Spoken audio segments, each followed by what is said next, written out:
যে আপনি সারা জীবন কিভাবে সুস্থ থাকবেন এবং ভয়ঙ্কর ফল এরকম একটা ড্রাগ আমরা ইউজ করি যেটা ফার্মেসিতে বিক্রি হয় তার নাম কি ঔষধ, তাই না? এই ঔষধ কিন্তু আমাদের জীবনের অর্ধেকটা শেষ করে দিচ্ছে। আপনি সারা জীবন আমরা কিভাবে সুস্থ থাকবো চাই কিনা বলেন?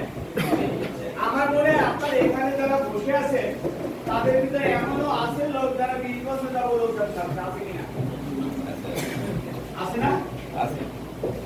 কিন্তু ফিজিওলজি একটা সাবজেক্ট আছে কেমিক্যাল, যেটা মানুষ ল্যাবরেটরিতে বসে তৈরি করে, এরপর এটা গিনি পিগের উপরে প্রয়োগ করা হয়। গিনি পিগ মানে খরগোশ, বাদুড়, এর উপরে প্রয়োগ করে। কারণ সরাসরি মানুষের উপরে প্রয়োগ করে না, কারণ যদি এই ঔষধটা মারাত্মক সাইড এফেক্ট হয় ওটা মারা যেতে পারে। এই জন্য ছোট ছোট হতে পারে না না ডাক্তার কোন রোগী ভালো করতে পারে না। নন কমিউনিকেটিভ ডিজিজ আছে অনেকগুলো, যে রোগগুলো ডাক্তার লাইফ টাইম চেষ্টা করে ভালো করতে পারে না। ডাক্তার ভালো করে সর্দি, কাশি, জ্বর, ঠান্ডা এগুলো। অন্য কোন রোগ ডাক্তার ভালো